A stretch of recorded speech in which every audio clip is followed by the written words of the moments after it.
Hello, everyone, and welcome to the April live broadcast episode of Goose Chicks Podcast. My name is Leslie Mack. I am a producer and co host of Goose Chicks Podcast, which is an all women led show focused on the band Goose and the community that supports them. We are really excited for today's show.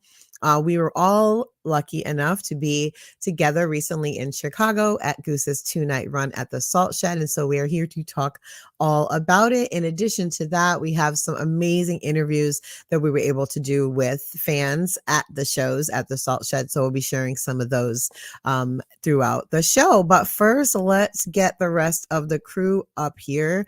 Chelsea, Alexius, Hannah, what's going on, y'all? How are you today? Awesome. Still kind of waking up because I'm a late sleeper. I'm just going to be honest with it. We can all watch my face unswell as the show goes on. I know I have to go to a soccer game later, and I was like, wait, I kind of need to be dressed for the game before we go live because I won't have time.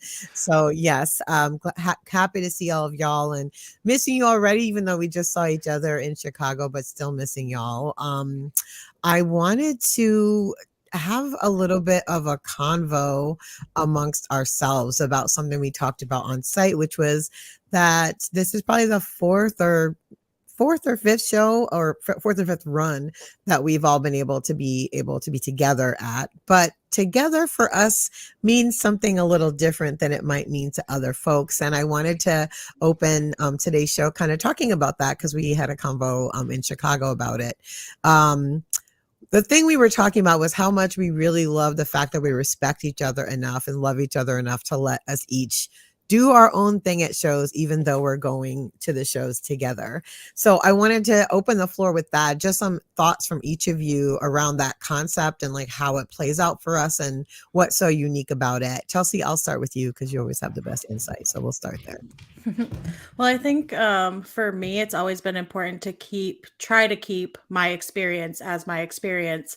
That's why I wanted to do this podcast, is to share my experience. And so I don't want that to change so much because of the podcast, to stay true to, my connection with Goose. And so I've been really thankful that there's never felt any pressure from any of us to like, come do it my way or like, come with me. Like, Leslie wants to go up there early and she's like ready at noon to go get in line. And I'm just like, you do your thing, girl, but I'm not coming with you. Like, I got stuff to do. I want to take a nap or whatever it is. So just the way that it's so naturally just been us four able to just be ourselves and not like feel like we have to change or do something different has just been really amazing.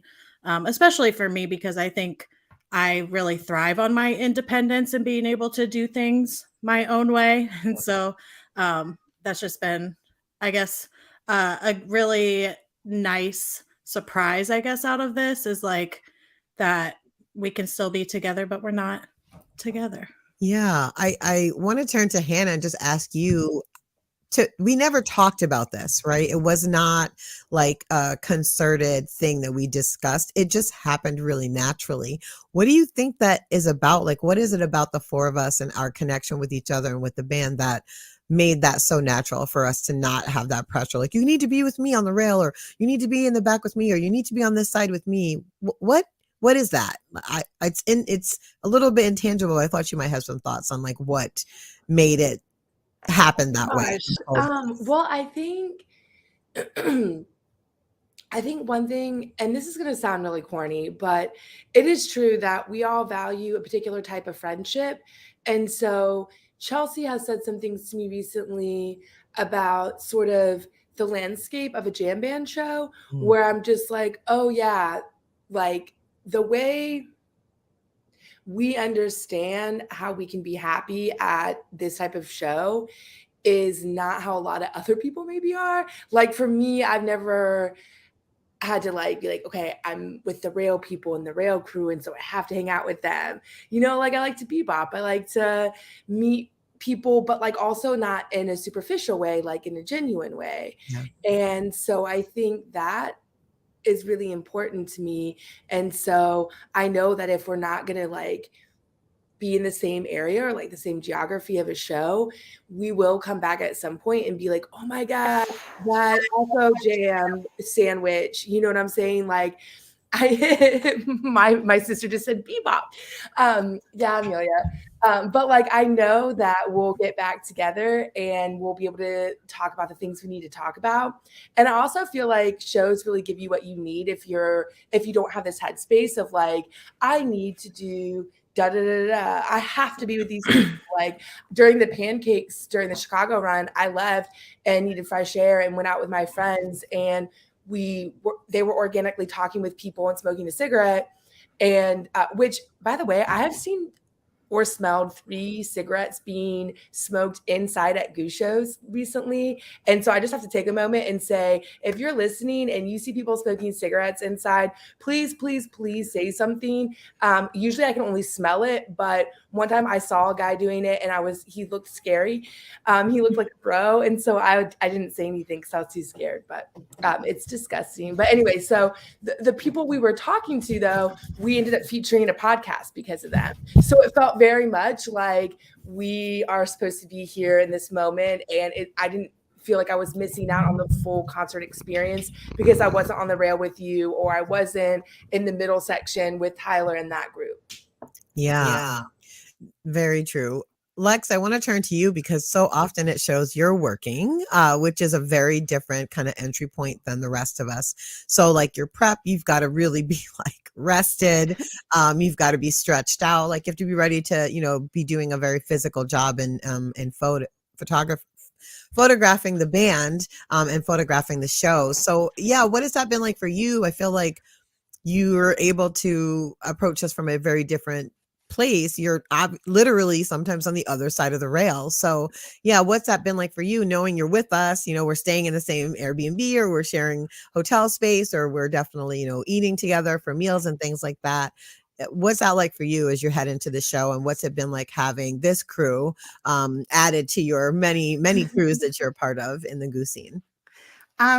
So thank you for asking this, because this is, at first I was something that was very worried about, because I'm the type of person, when I do something, I do it because of passion. And so I put myself in a bubble. Like, I'm like, okay, I've got to get ready for this. And this is with anything that I do. And so I'm getting my mind ready for it. And I'm not really paying attention to a lot of my friends. Like, so I'm in complete independent zone at this point. And Leslie actually has some pictures of me where she's like right there at me, could reach out and touch me, and I'm just like total, my arms crossed, looking a different way with my headphones in. That's your boss dance. I call it your boss dance. Full Rocky mode, just prep. Yeah. Yeah. So when I'm shooting the shows and stuff, I'm just completely in professional mode on that side, and I'm thinking about it from that side.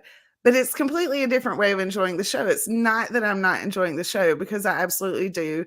I still, after a certain time in the show, like, I'm definitely enjoying it with all my friends. I'm, bebopping around, because I do the same thing that Hannah does. Like, everyone laughs, because when I'm not shooting a show and I get into the venue, like, you will not see me until the show is about to begin, because I've got to go say hey to everyone, and talk to everyone.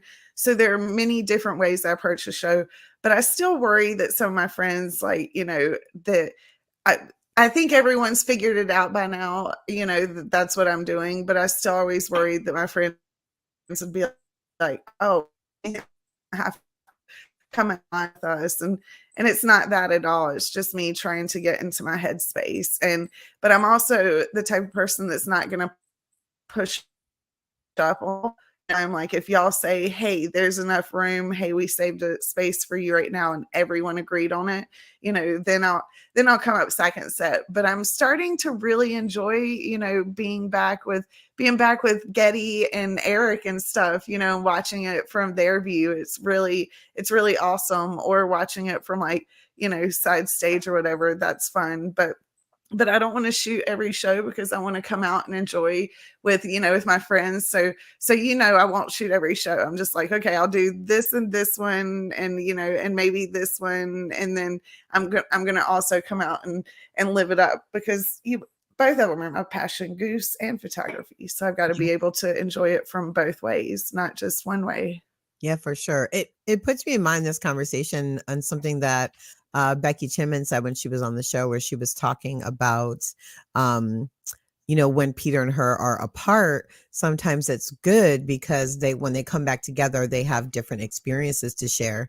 And I feel like for the four of us, that's what ends up happening at the end of the night. We're like all like, okay, meet out front. And when we finally gather together, we have completely different experiences of the exact same show that we have to talk about from wherever we were in the building, for whoever was around us, for good, bad, and the different, good, bad, and the ugly, the beautiful, all of it. Right. We each have kind of a different thing to add that we didn't exactly each see because of where we were. And so for me, it sort of creates a more three-dimensional picture of the show for me, because I have the three of you to be like, oh, this is what it was like in the balcony, or this is what it was like in the back, or on Trev's side, this is what was going on. And Alexis, maybe what was going on backstage. Was there anything like interesting there? So I feel like for me, it's like we get to debrief with each other at all these shows that we attend, and it adds like just more of the experience for me. I'm not just getting my own, viewpoint about any of the shows we go to, because really anywhere, as long as you're in the building, you're going to have a great time. That's the beauty of Goose. And so for me, it's just been really great to be able to share all of that with the three of you, which is why I love when we go to shows together, even though we aren't sitting together or standing together or necessarily in the same space for the duration of the show. Everyone's loving your cat, Chelsea. So maybe tell everyone your cat's name so they know. Oh, this is Benji. He's a rascal. He makes noise, so I'm trying to because he'll get into stuff. So I'm hoping he'll chill here. No, now there he goes. There he goes. He's out. All right. So I want to, as I mentioned at the top of the show, I did some interviews with some folks at the Salt Shed, which was really fun. So expect me to approach you at shows moving forward, because this was the first time I actually just was like, you know what? Let's try it. And we got some really great commentary from folks. So we're going to start with the first one, which is from someone named Odessa. So let's hear what Odessa had to say. Right. So how did you discover Goose? My husband. Ah, yeah. Good man. Yeah, he was like, you got to check this band out. You're going to love them. From that point on, it's constant. They are number one. Top tier. Love them. Yeah. Hard agree. Yeah. What's your favorite thing about Goose's music? Oh. Your stress melts. Your stress melts. And for a moment, you lose yourself in such a whirlwind of music. It's incredible. It plays with your emotions. It pulls things out of you and just allows you to release. You release. It's just a release. Excellent. Yeah. How would you describe Goose's sound to someone who's never heard them before? Oh, God, they're so good. So good. It's just incredible. It's upbeat. It's fun. It's gritty. They're incredible. It's just, it's heartwarming. It feels good on the soul. Yes. Who do you usually go to Goose shows with? My husband. Yes. My husband. Yep. Guilty. Yep. What's your favorite thing about the Goose community, if you've noticed anything that you... Everybody is family. They are 100%. We were leaving our hotel this morning, and I had my Goose shirt on, and this guy walked past us, and he goes, "What's up, fam?" Yeah. He knew why we were there. He knew. Everybody knows why you're in the area, and it's like your family. I love 100%. it. You're like a show with all of your best friends. Every show is yes, like that. we made like 7 best friends yesterday at the show. We were at the show yesterday. Yeah, so was I. Yeah, and then we're going to do these two. So good. Yeah. What, in your opinion, is the underrated Goose song? Underrated. Oh my gosh, that's hard because they're all good. None of them are underrated to me. Like, there's. You're the chicks. I'm not doing this. I don't know. I got my answer, but What would your answer be? I'm just curious. That's hard for me because they're all highly rated for me. They are high rated. I feel like it's a little bit. I just have to underrate. I don't know. That's a hard one. That's a hard one. That's I always say one. Bob's On for that because I do feel like it's underrated. Sure. But I love when they play it. Yeah, for sure. What's your favorite thing about the way Goose's music brings people together?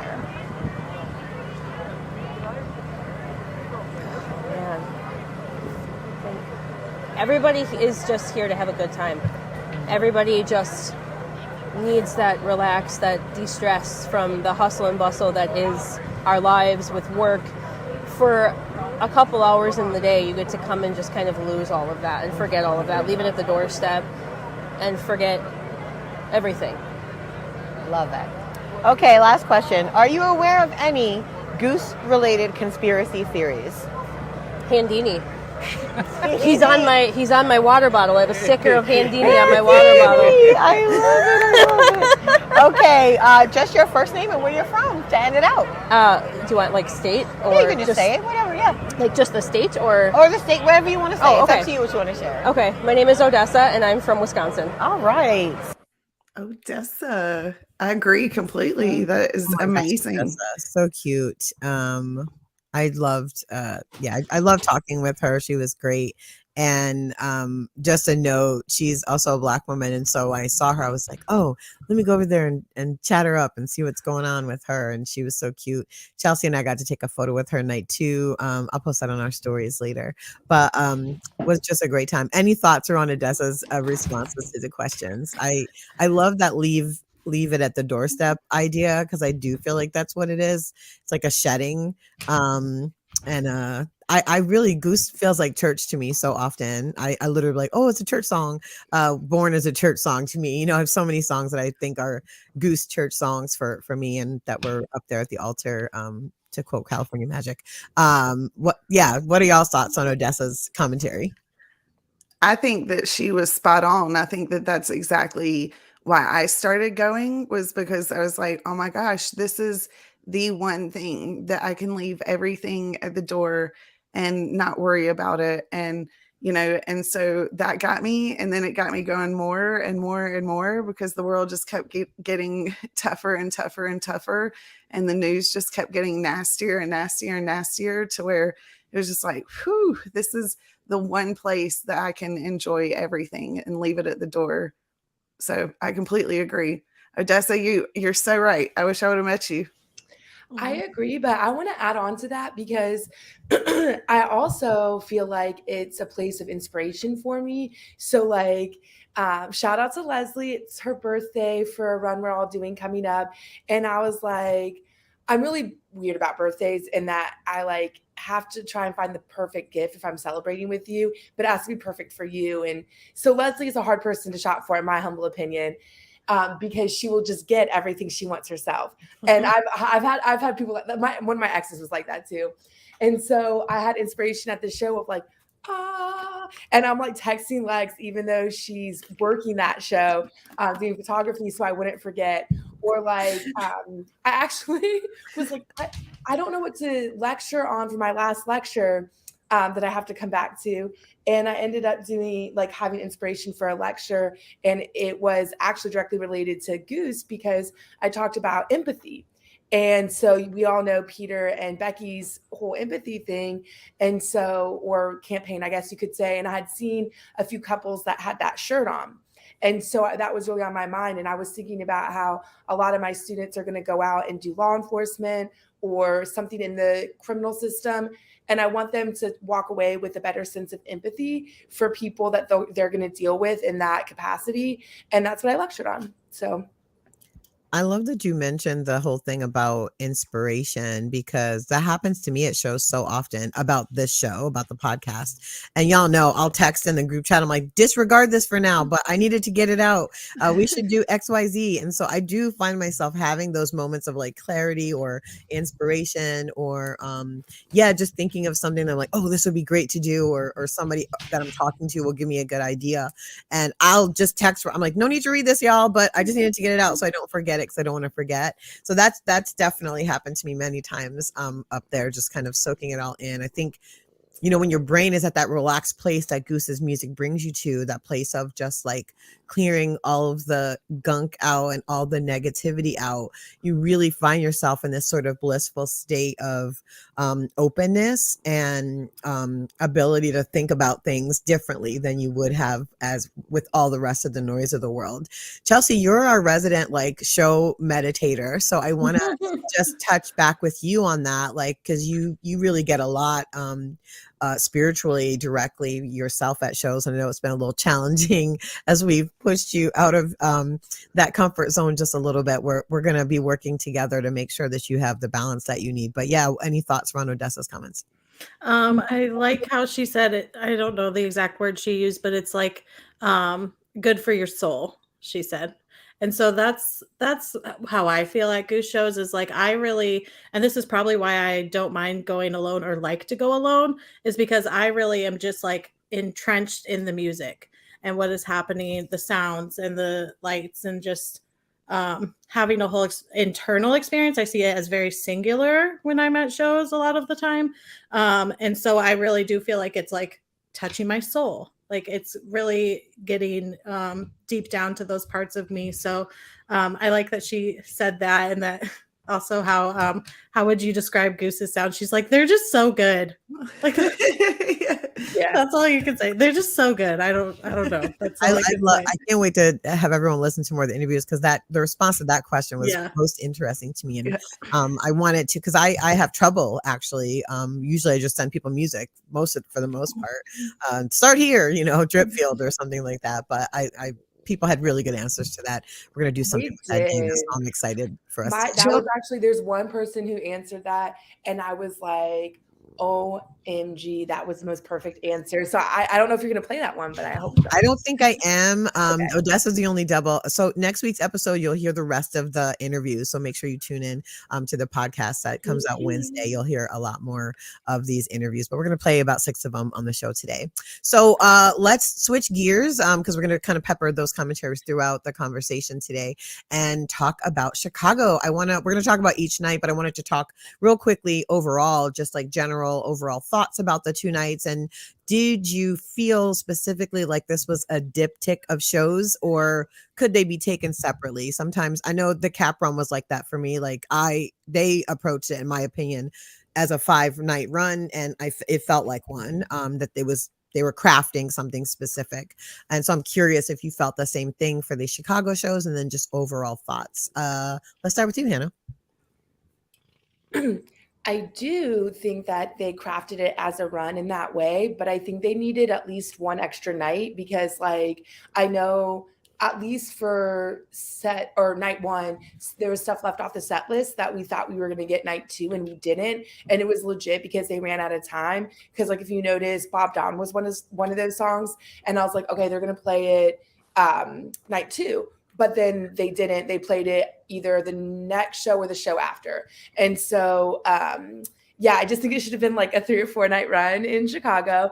But me and my crew got a lot of like pretty much everything we were chasing, except for I haven't gotten Factory Fiction, but that's a whole thing. That could be a whole podcast episode, chasing Factory Fiction. That could be a whole podcast. That could be a whole podcast, chasing Factory Fiction. Just about chasing songs generally. And what? Yes, yeah. Did they play it last night though? Did I hear they played it last night? They teased it. They didn't play it. They teased it. What I understand. But I'm hoping Louisville, because they played at Louisville last time. So that's my hope, my dreams. But yeah, I wish we had more nights, but yes. Chelsea, what about you? What do you think? Did you feel like it was a journey over the 2 nights? Did you think they picked up the conversation from night 1 to night 2? Because sometimes that's very deliberate. They'll even finish in the middle of a jam and then pick it up the next night. Or did you really take them as separate shows? Well, they did finish Madhuvan the next night, I think. So that, adds a connection there. But to me, I honestly just felt like they were having fun. Like they were having so much fun up there and just like doing whatever they wanted. It felt very, to me, like we're just going to hang out tonight and just see what happens. And so to me, it didn't feel so like planned, if you will. But there was those connections between the 2 nights. So I know that they were being intentional about some things. Shout out to Nikki, intentional about some things.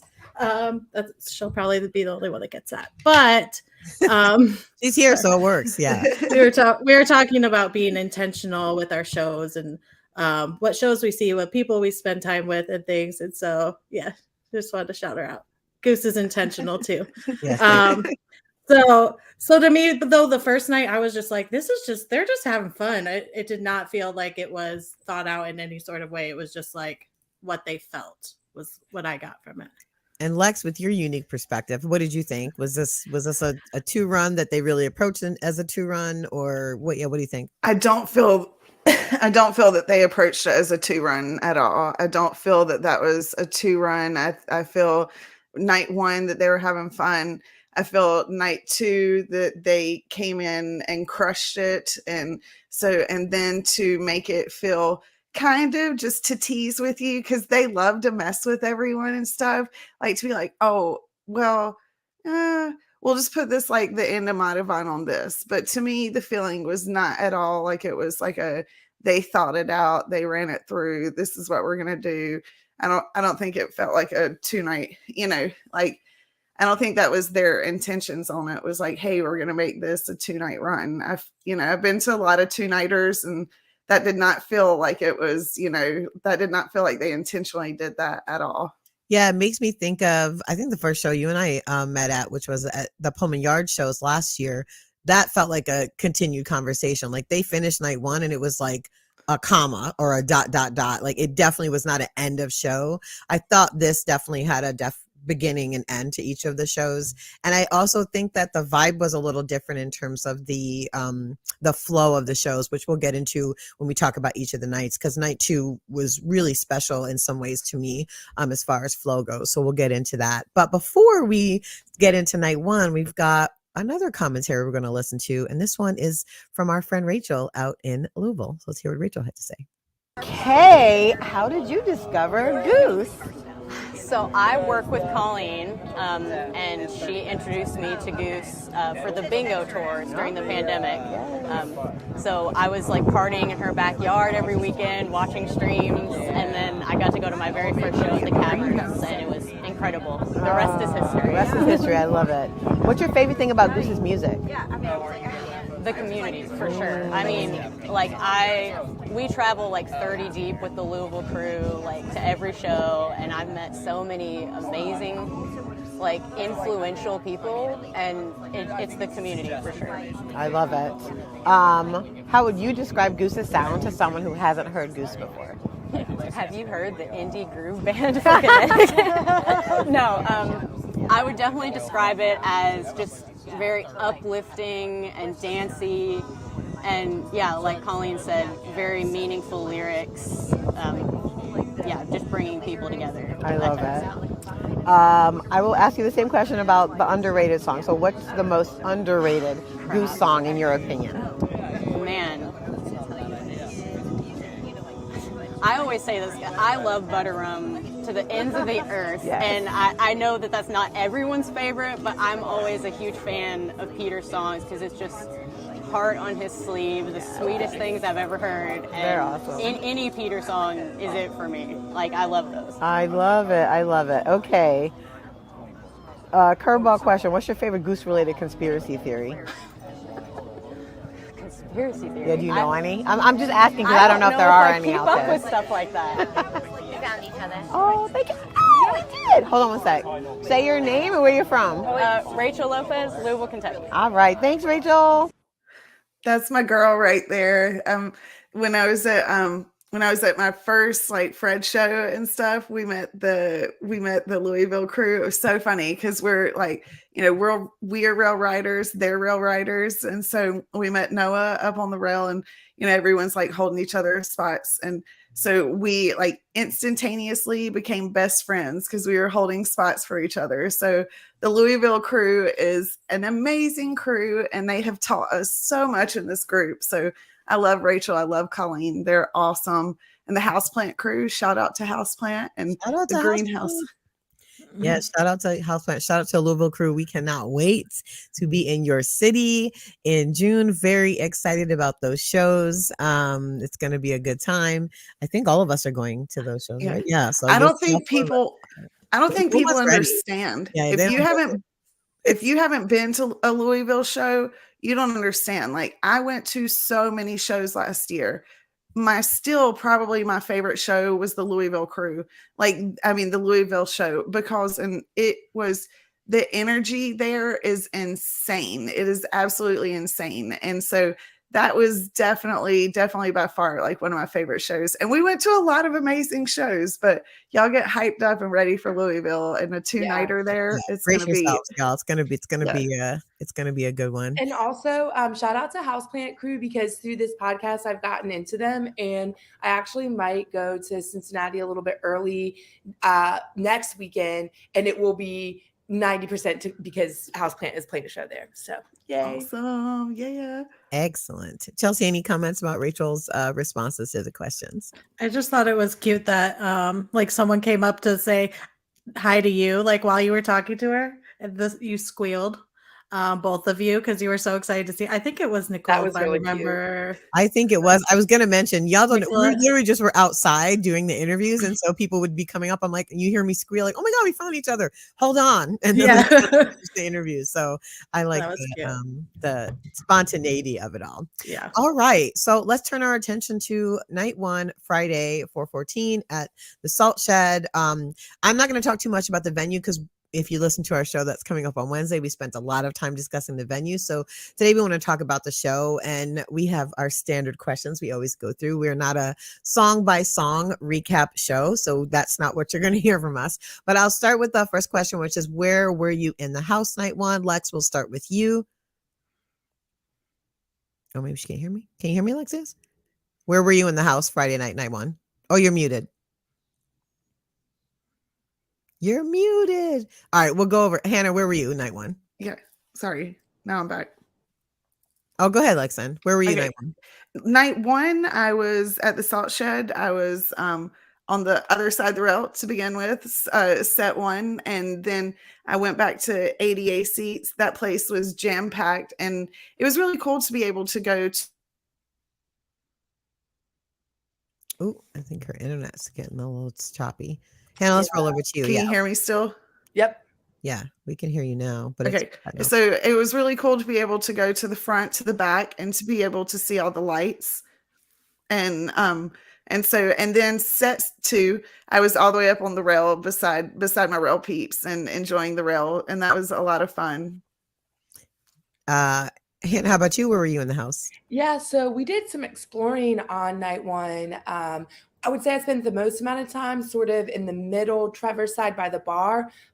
Excuse me, but a small group of us went upstairs to the second and third floor area. And to speak to what Lex said about the ADA stuff, one thing that was cool about the Salt Shed is they had an ADA section in the GA area of the first, second, and third floor. So I think if that was more known, then it would have helped with what you were talking about. But because it's such a new venue, I don't think people knew the lay of the land. So, but yeah, I thought that was a unique feature of that and speaks to the ADA stuff. Yeah, it was a crowded show. So we definitely had to spend some time navigating where we all wanted to be and all that stuff. But we had a big enough group that, like, for a while, me, my sister, and my bestie Andy were upstairs and everyone else was downstairs. And we just wanted space to like dance. And there was a lot of newbie fans who it was like their first, second, third show. And they would get really excited if they knew the lyrics and they'd be like singing and dancing with me and stuff. It was really cute. I had fun upstairs for sure. I love it. I had a lot of fun at the Cap upstairs, so that doesn't surprise me. Vibes are nice in balconies.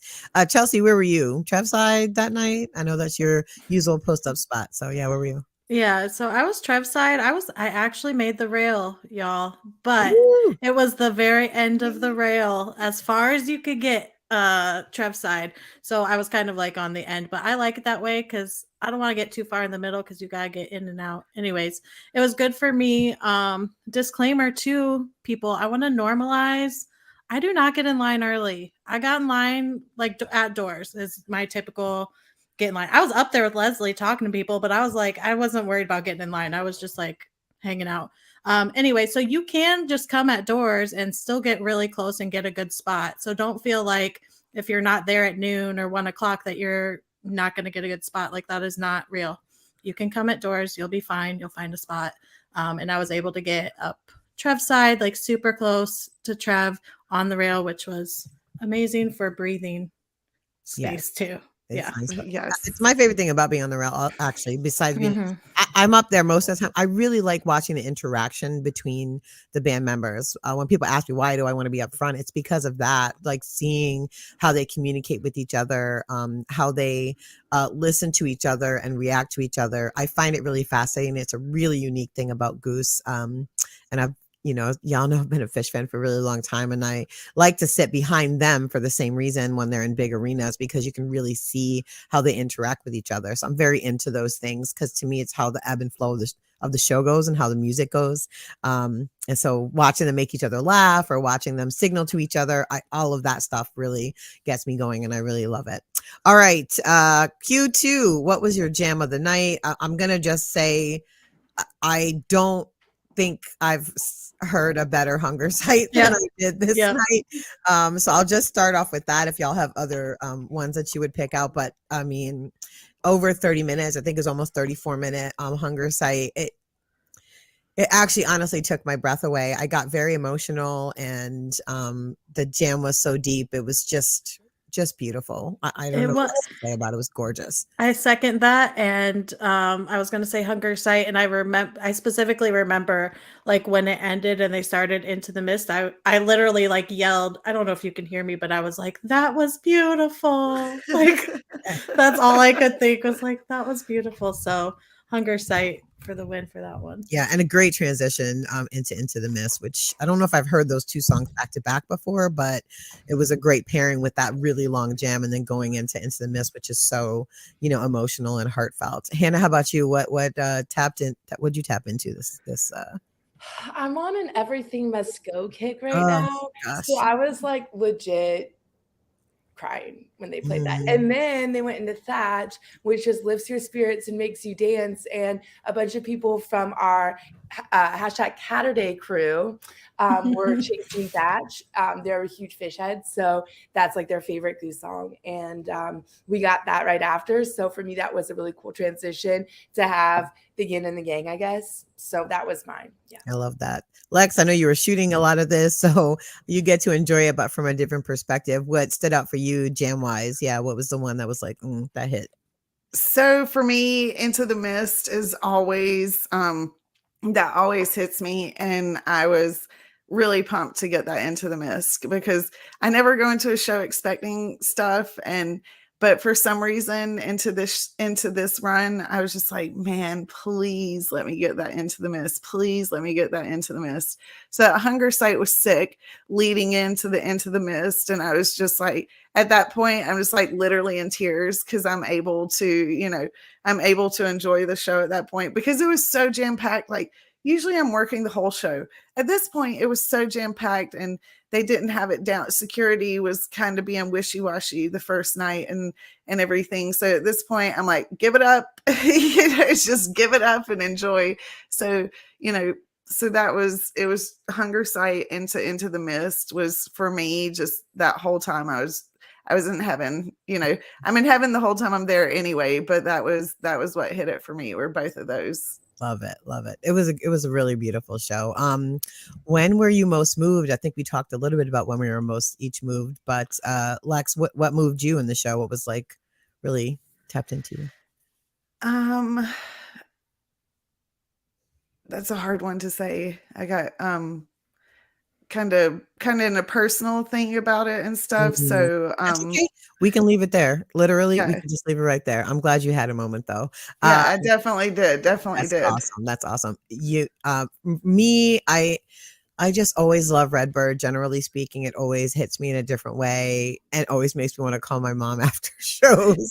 So that really hit me, and yeah, it was a beautiful rendition, and I really loved the Redbird. So I was a little emotional there, and I all I need openers always make me emotional, like at the very top of the show, and I'm like, damn it, I'm already like about to cry, and we just started the show. So those two things definitely, I was like getting a little teary eyed and a little misty.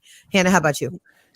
Well, I love that you said that because I feel like every time I get an All I Need opener, there's a lot of chaos happening. And then All I Need comes on and I like whatever needed to happen. And so I say that because my sister was struggling to get into the show. I had her ticket. She had off her pump stuff because she's still breastfeeding. And so that slowed her down at the security.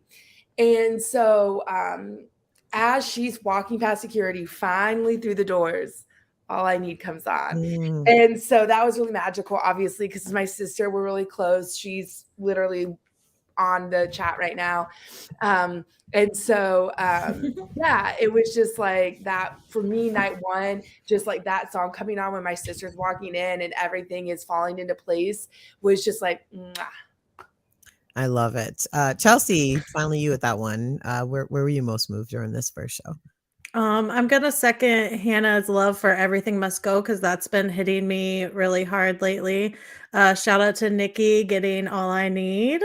And she got tons of first time songs this run. So I'm so happy for her.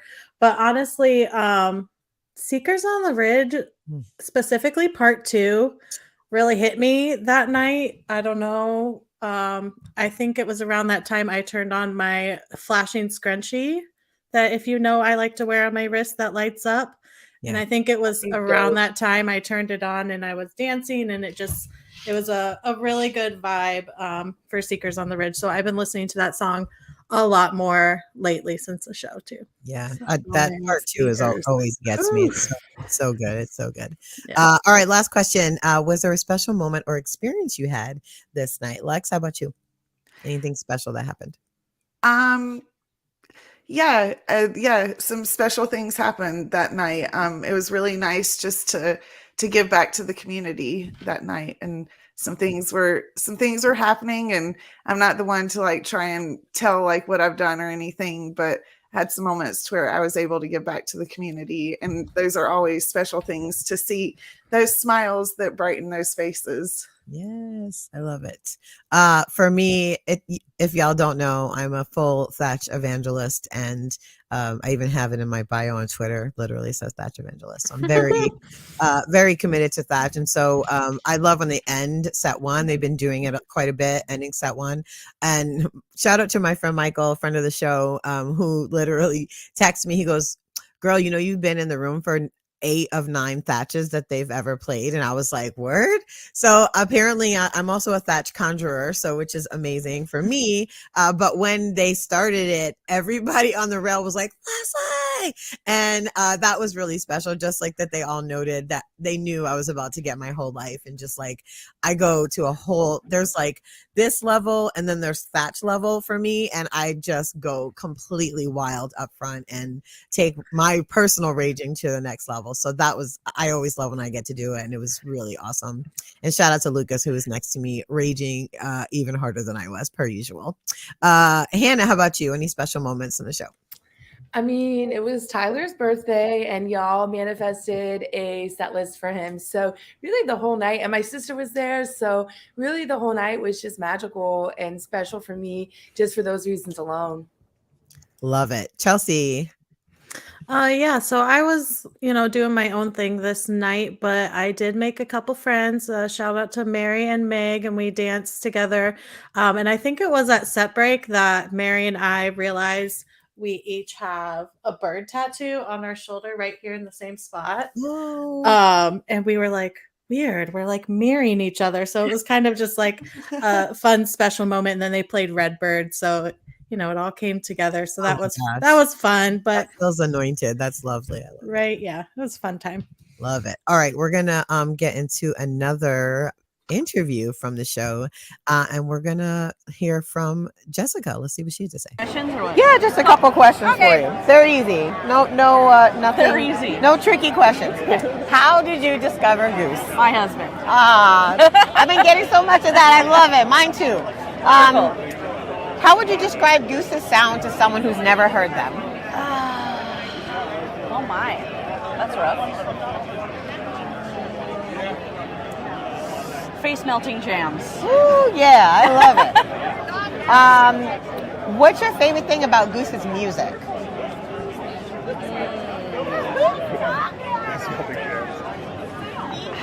If anyone asks if I have a favorite song, there's no way I can pick because they're all great. Smart. I love it.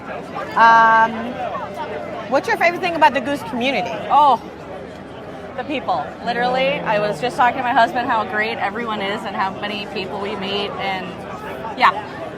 Love that. What, in your opinion, is the most underrated Goose song? Oh, underrated Goose song.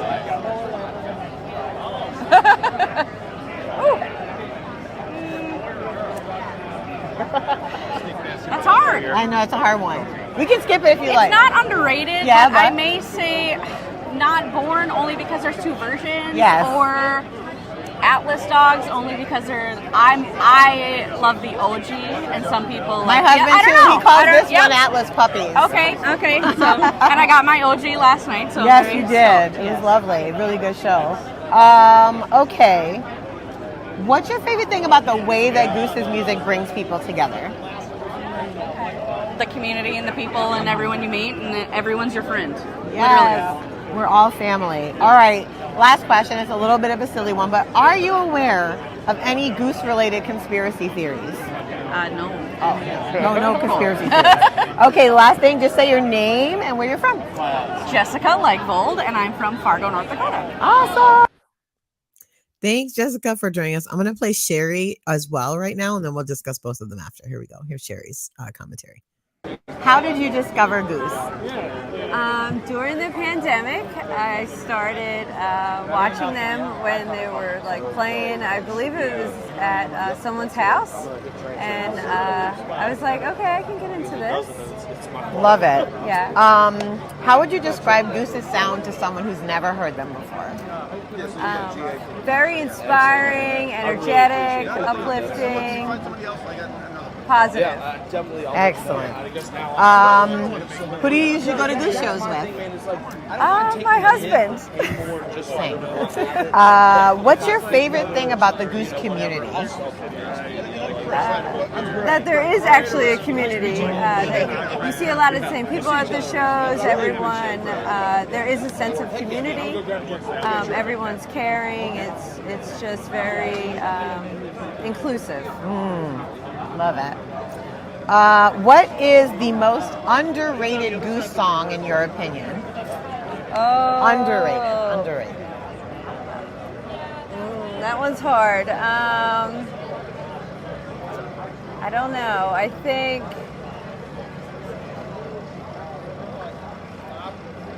Oh, you got me stumped there. That's okay. We can move on. No worries. No Yeah, pressure. I don't know. No pressure at all. You don't think any is underrated? Exactly. That's what I'm saying. Like, I love underrated. them all, so I don't know. Right now, so I mean, that Yeah, but that's not really That's not underrated. underrated. That's That's what I'm that- saying. that is I the love, best. they're That all is the ragers. best. What's your favorite thing about live music experiences in general? Like, what keeps you coming back? Not just the Goose, but That's what keeps me alive, actually. I love it. Yeah. Is the interaction. It's a feeling that I can't get anywhere else, and it actually does keep me going in my real life. My job's very stressful, and I think that this is my outlet, and it's one place where I can just kind of let go. And I actually don't have to think about anything. I'm not responsible for anything, and I can just actually enjoy myself. Enjoy yourself. Yes. I love it. Okay, last question. Are you aware of any Goose-related conspiracy theories? No, No. not Okay. at the moment. I don't have time. That's okay. That's okay. If you could just say your name and where you're from to finish out. Sherry Bruno, currently in St. Louis, but from Philadelphia. Awesome. Oh my gosh, two good ones. All right, thoughts on those commentaries from Jessica and from Sherry. Just shout out to husbands who are showing their wives Goose and bringing them to Goose shows, because we heard several people say that, and so I appreciate that women are coming along to shows and enjoying it just as much. Yeah, I love that she said one of them. I think it was Sherry that there is a community. Just acknowledging that, like, not every music community musical band has an actual community around them, and just acknowledging the existence of it is really critical, especially right now as Goose is continuing to become more popular. What about you, Hannah? I think, Leslie, you said recently when we were all talking about how everyone would always say the Grateful Dead was doing their own thing. You know, there was all these other bands, and then there was what the Grateful Dead was doing. And in a lot of ways, whether Fish fans are willing to admit it or not, they just kind of inherited that because they were at the right place at the right time, and they inherited the good, bad, and the ugly of the scene. They didn't really have, and I would say it's unfortunate, they didn't really have the space and the time to develop their own scene. And so with Goose, that's what Goose is doing. It's not even what the Grateful Dead was doing, right? Just in general, Goose has their own scene, their own community. And so there's what all these other bands are doing, and there's what Goose is doing. And so I think, that's part of that community piece that they were talking about.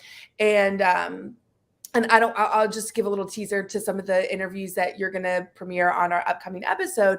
But people were talking about how, I discovered Goose because I was going to X band show, but Goose was one of the other bands playing. They were opening, and we started listening to them in preparation for the show, and we ended up going to see Goose because Goose is doing their own thing. And to be fair, the other bands that people are talking about, I like those bands too. I see those bands too. You know what I mean? But Goose is truly doing their own thing, and it extends out into the fandom and the community that has built up around these guys.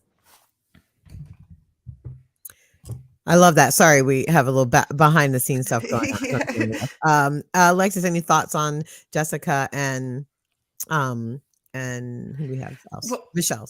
Well, the community, what they were talking about, like I was like, yeah, talking about the community, because it was so funny. The first time I ever got to talk to Rick was actually at the Louisville show last year. And I really, really got to talk to him. And I said to him the whole time, I'm not saying, oh, the music is wonderful, it's so awesome. I'm talking about how amazing the community is, and how that is, a big part of why I keep coming back, and that's what drew me more. And I was like, neither the music isn't amazing, because the music is what sold me on coming, but the community and the family and the, everyone's not up in your stuff, but if you need someone, you can talk to someone, you can reach out to someone, and you're going to have someone right there for you. And that is the most comforting feeling in the entire world, and it's just super comforting, and everyone going through a lot. And so I completely agree on the community and how beautiful that it is, and just it means everything. It truly does. And how you go to other concerts and you don't see communities like that. And my friends, they'll be surprised. They're just like, this is, people ask you, these are your really good friends. Really? How did you meet them? How many times have you seen them? And it's like, no, these are really, really, really good friends. And it's so awesome how that you can go anywhere in the country and you have somewhere to stay and a friend. Yeah, you're never alone. So I completely agree with that. Very true. That's a great segue, because speaking of someone that's always there for me at shows, we have a special guest that is joining us. Lucas Anderton is here. Hi. Yay. How are you guys? I'm so excited to see you. I'm excited to see you all. I'm excited to be on here. Yeah. I didn't know you had a home. I thought it was usually in line.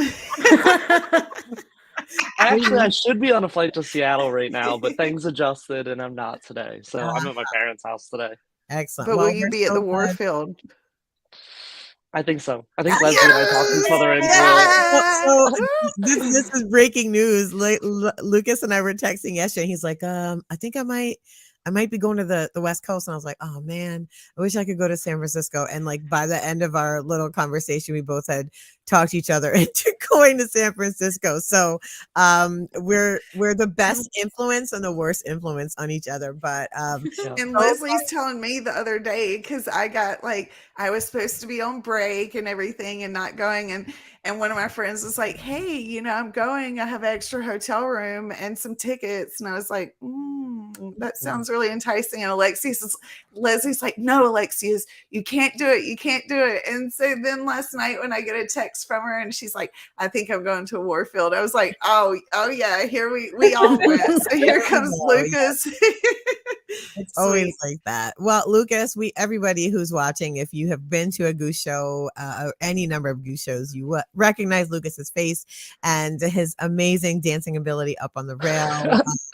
If you're watching on the couch, you probably recognize him as well. We're so happy to have you here. Lucas, how was the Chicago run for you? I was lucky enough to get to dance with you both shows, which was really important. I know every show is special, but what made the Salt said shows stand out for you? What was special about them for you? There were a lot of things that were special about it. Like it almost like teleported me back to like when I first started seeing Goose, because when I first started seeing Goose, it was like I didn't really have like friend groups. I was just sort of going to shows, and like a friend would join me here, and like I started getting to know people, and a lot of the people I normally travel with couldn't come to this show. Mm. And so like it kind of teleported me back to like old Goose days. Like I was meeting so many more people because like I didn't just have my friend group there. And the venue was awesome, and I love 2 night runs. Like you guys were talking earlier about whether it feels like a 2-piece or just 2 separate shows in the same place, and I was like, I think that this band just gets so comfortable in places that they get to stay overnight and get to do it again. So yeah, it was one of my favorite runs ever. Yeah, I think just for from a technical standpoint, it's nice for them to not have to set up the day of the second show, and it's a huge difference in how much rest they get, the crew in particular. So I think that runs are so amazing because of that. So one thing you and I, because we also did Madison together up on the rail, we were talking about was so many first timers on this second half of this spring tour. I mean, we've been seeing first timers a lot, but I don't know about you. I've just been like, so many people that just like, hey, how are you? And they're like, this is my first time. I'm so excited. And so many people that were like, I finally am getting to see them live, kind of vibe. Yeah. They've been wanting to. They've already delved deep into the YouTube, deep into Bandcamp, deep into Nugs, and they're finally getting to experience it in real time.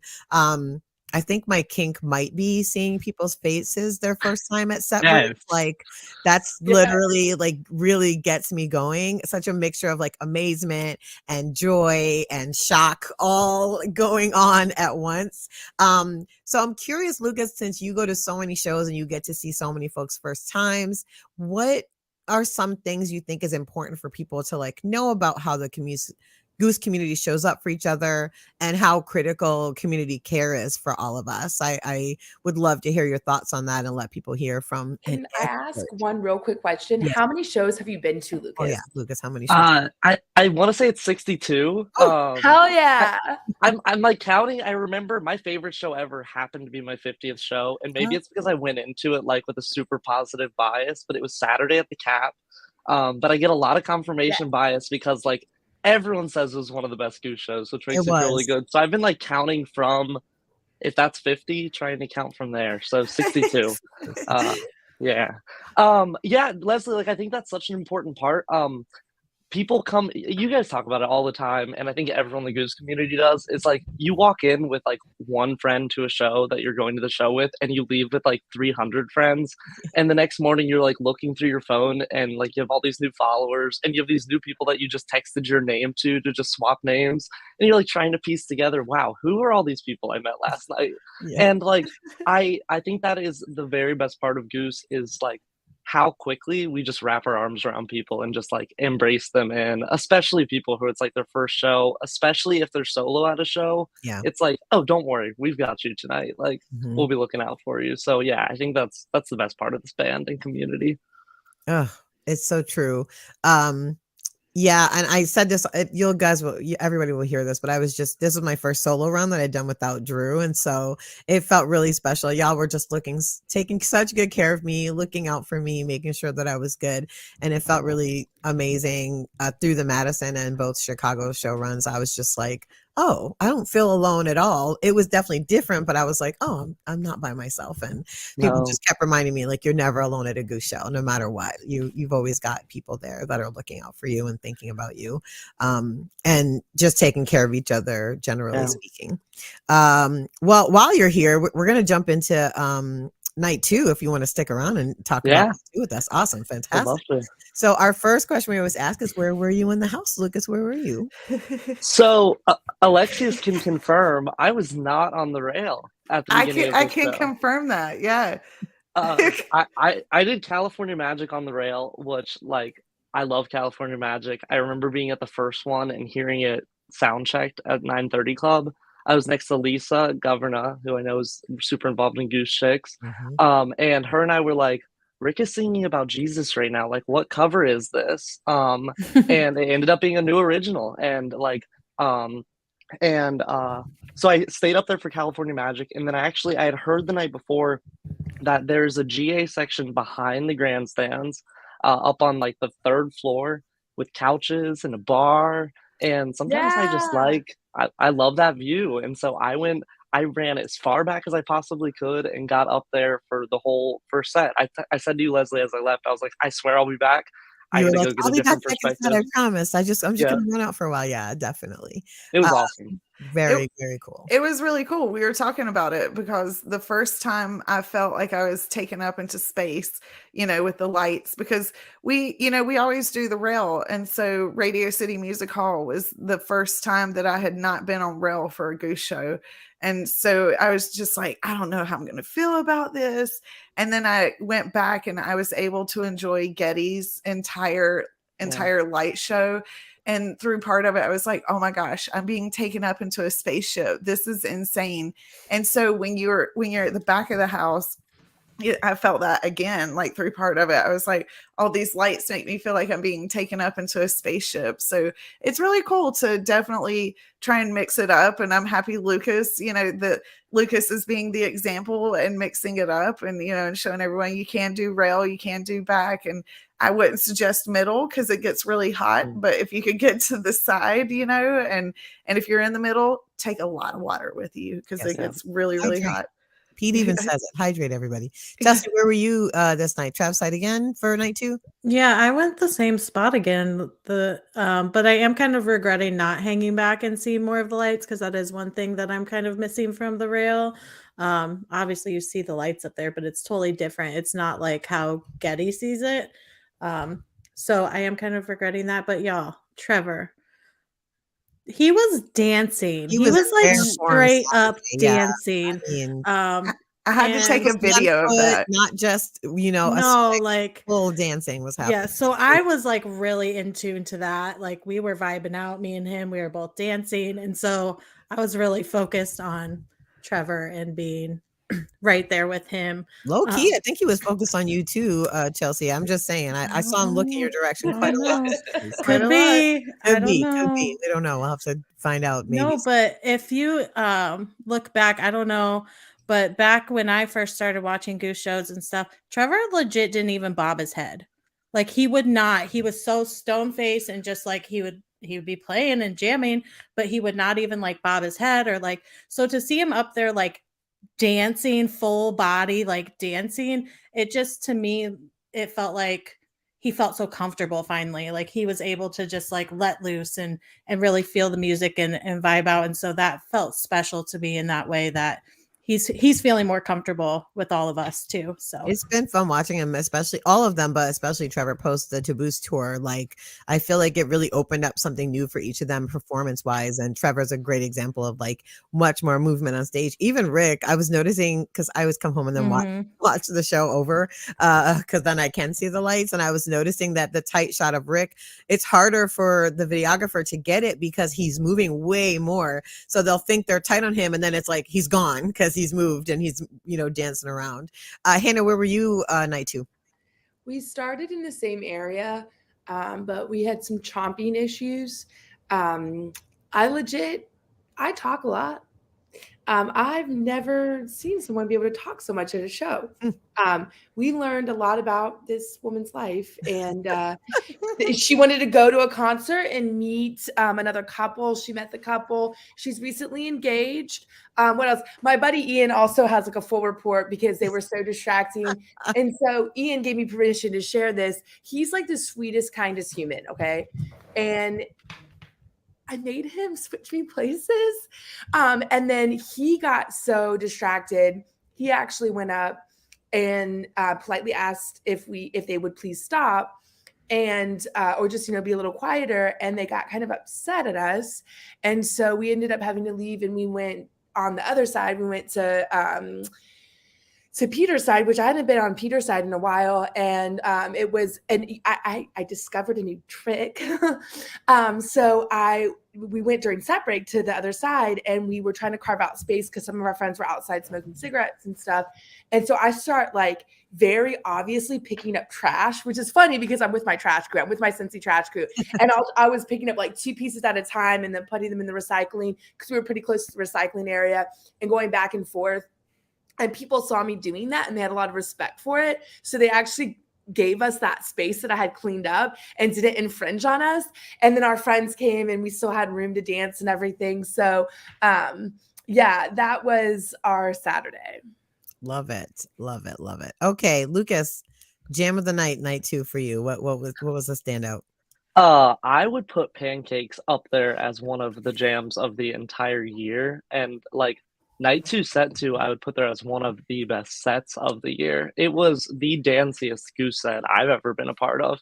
They like I had agree. to play 726 so that the whole room didn't pass out because like we all needed to take a breather. We needed a breath. Yeah. I mean, if you just look at the set list, like those were the danciest Goose songs that they have, and we got all of them. So definitely Exactly. Pancakes, though. Pancakes was a rager. Pancakes killed it. I mean, I just, Pancakes at first when it came out, I wasn't the biggest fan of, but then the jams that they put in that thing, like, Yeah. whew, it was Pancakes was fire. So Animal and to fire Pancakes, we definitely had to get that 726 to slow down, and then that Feel It Now, like, whew, now that Feel It Now, y'all, is ready. Like I will put it is ready, like ready for a club, ready to go on, like, just like, oh, it's so dancey. I love it. And then I'm a huge fan of Slow Ready. Yes. And getting that, like, a lot of people are like, oh, I want So Ready. It's so much dancier. To me, Slow Ready, like when they, when Peter hits that button and it's oh, that's I'm just like, I just get goosebumps just thinking of that. Yeah. So, and then into Dripfield, yeah. Yes, I agree with you, Lucas. That set was fire. It was awesome. Y'all are saying it was dancey, but it was also very sexy. So I was sexy. just like, Sexy. damn, this is the sex. I kept telling my friends, well, this is the sexiest playlist or like set list I've ever seen. So I just have to say that. And I would say Drive, because I literally had to leave where I was to go to like the hallway area where everyone's like sitting passed out because I could not contain my dancing. And me and my girl Miranda just like went in the back and we got down. We need dancing room for sure. So I have to go with Drive as my favorite, but then also the Echo Sandwich was The Echo Sandwich was pretty special. Chelsea, how about you? Feel It Now. I've been waiting since I was there at the Cap when they played it first time, but I feel like you don't fully appreciate it the first time. So I've been waiting for my Feel It Now, and so I was very happy for them to play that. That song is just so good. I think Leslie said in the car the next day, she was just like, they need to be playing that in the club. Literally, like everyone will be getting down. Song. And I'm like, yeah, they do. Yeah, so exactly. it's so fun and dancing. That's where that came from, Leslie, because it's ready. It's just, it really is. That song is just a really special song, I think, that Peter wrote. And it's different than his other songs that he typically writes. The lyrics are so beautiful, but it just has such a like upbeat, just happy vibe. And so Feel It Now was the shit. Yeah, I mean, go ahead, Lucas. I keep saying that like Feel It Now is like the #1 Goose song that I don't want to be on the rail for. I want to be in the thick of the chaos behind me. Like it totally is a club song, and I just want to be surrounded by humans on all sides of me, just like having a disco party. Yeah, I low-key, we covered Pancakes on the show like, I don't know, 5 or 6 episodes ago. And when we were planning the show, we were like, oh, is there that much to say about Pancakes? We don't know. It was our parent episode, actually, Geese and Their Goslings, and because it tied into the interview. But I feel like Goose has been trolling us because literally ever since we said that on that show, they keep playing the most amazing Pancakes. And so I was like, I'll never say a bad thing about Pancakes ever. That you've done it, Goose. It's done. Pancakes is in the pantheon for me now, and I absolutely adore it. I have to give another shout out. Lead Up. That song is so amazing, so brilliant, and I feel it's the one from the cap that has evolved the most since the first time played. And so this time hearing it, this time it hit me totally differently, and I just love that they continue to tweak their songs, to continue to play with them, to continue to be experimental with them. And then shout out to Sam, because she came down and was on the rail with us set 2 with Lucas and I. And when she came down, the first thing I said to her was like, wow, that set, the first set was like the perfect roller coaster ride. Like it was paced perfectly. And I felt like this whole show is that way. It really allowed the right amount of dancing, the right amount of, downtime to like for us to catch our breath and breathe, the right amount of emotion.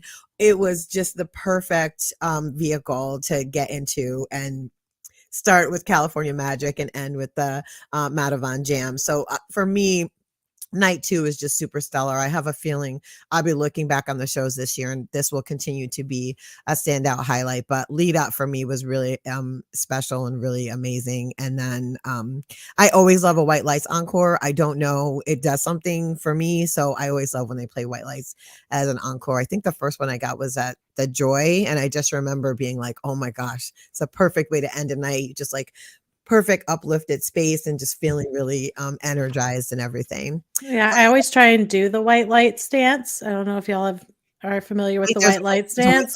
I wasn't aware of this. Oh yeah. Oh yeah, there's a whole choreographed dance. I gotta learn this. Yeah, and like I saw you in a dream last night and you're floating away, then you gotta pull them back in.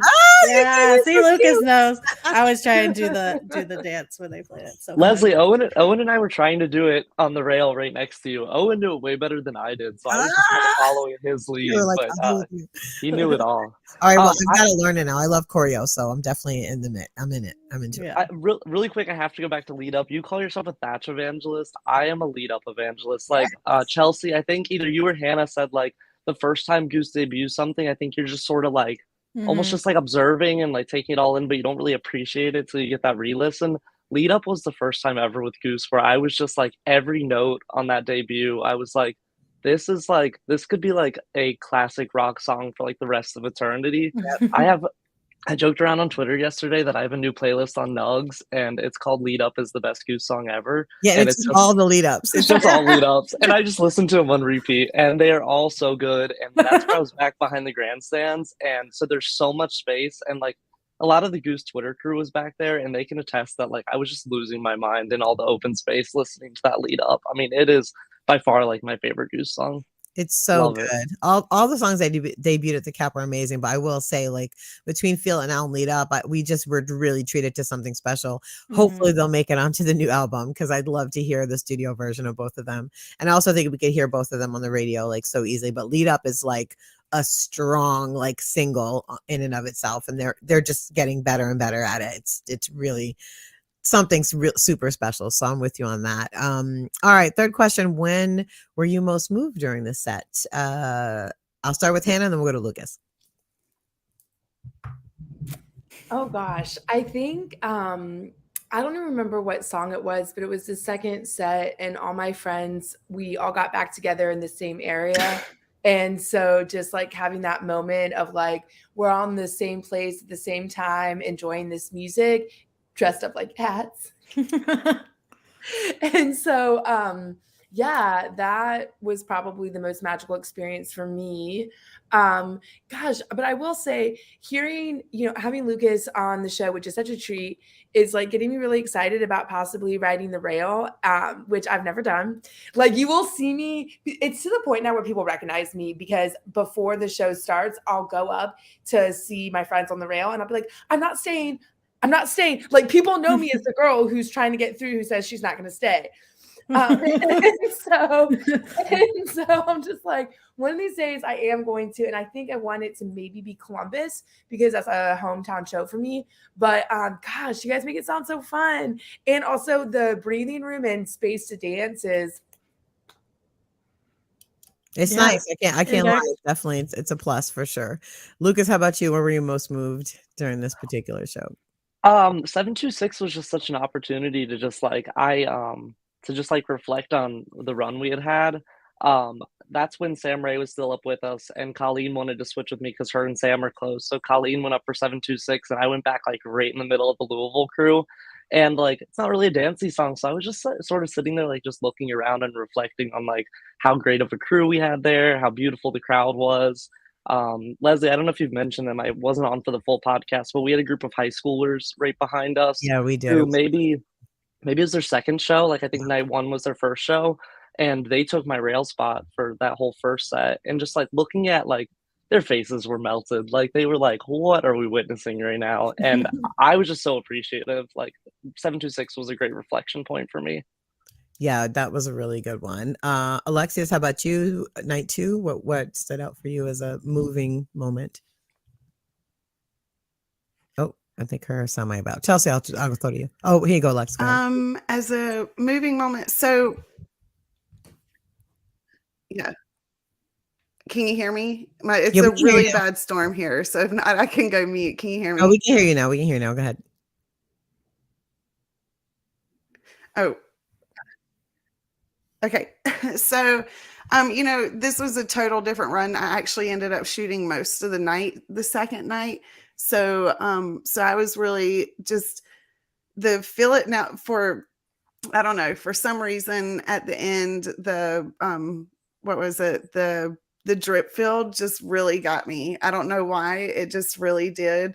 And I just was really feeling it in that moment. So, but that's what really got me the second night was the drip field. Love And I'm it. not, maybe that's because I was able to enjoy at that point and I was Yeah. Chelsea, how about you? Most moved, night two. I gotta go with 726. Obviously, that's my song. Y'all know I love it. And that song's just so special to me. And I think it's really meant a lot to me at different points in my life, and especially like with things changing and making decisions and things like that. And I kind of feel like I'm at that point again with some things in my life. And so it really brought me back to that, like, okay, stop, let's figure this out. It's all going to be okay. And I just love that song. It's so, so, so, so good. It's very good. Yeah. I'm trying to think. I mean, I loved the second set, as Lucas said, was just really, really I stellar. think that's why I love Did you get? I think when she's cutting out again. I just had to give a shout out to the Silver Rising because something that's been happening recently at shows is everybody howling from the audience, and it's a new development. It's so organic. It just, you start hearing like ohs from all over the place, and I really love that moment. I love any time that we all are kind of communally experiencing something. It's why, when Peter gets us to clap or do dance moves, like it's just such a uniting feeling. And so that Silver Rising, when people just were howling spontaneously from the audience, I really loved that. It was really great. And I always love the Inside Out cover. The Spoon song, Rick's voice is just like butter on it. So that was another thing that was really cool. Last question is, was there a special moment or experience you had this night? I have to say, so JD was on the other side of me, and so when Dripfield started, we both were like, it's fucking Dripfield. Like we just had this like mind meld of like, once they started like doing their setup for it, just being like, yes, they're ending with Dripfield. Because it takes me back to New Year's Eve often, because they ended that show with Dripfield, and that's that elated version of just like being like transported by that song, as it always does for me. So that was a highlight and special moment for sure. And then the other thing I would mention was in Animal, Peter really cracked Trevor up. Yes. I mean, not just a smile, not just a little break, like full laughter. And it was really great to just see him really laugh so hard. And I love that Pete continues to push that envelope and surprise them all that they didn't expect to hear whatever he was putting in. He used a soundbite in Animal that said like, my name's Wayne Diamond or something like that. And Trevor just was like cracking up. And yeah, that was a good moment. I love that moment. Hannah, how about you? Any special moment or experience from the night? I think it was like my buddy Will was really wanting Dripfield, and I was like, it's it's gonna happen. And then like I look over at him toward the end of the Slow Ready jam, and I'm like, they're gonna play it. They're gonna play Dripfield, and then they play Dripfield, and I was like, wow, that's so cool. So I think Lucas, you were like kept looking at me like, Leslie, they're playing every song that you said they were going to play in line, because we had been talking earlier, and I was like, it's because when they're on a run, you can sort of figure out a little bit more. It's harder on a first show, but because we had done Madison and then both Chicago shows, I was like, I think we're going to get this, and this. And you kept looking at me and like hitting me like, they're doing another one of the songs you said. So I was like, really funny. I will say though, Tyler pointed this out to me either yesterday or today. He was like, because he's chasing Jeff Emborg right now. Oh, they did play that last night. But they played it like a week or two before, and he was like, well, if they played it, they could have played it for the Chicago run too, like if they're playing it that often.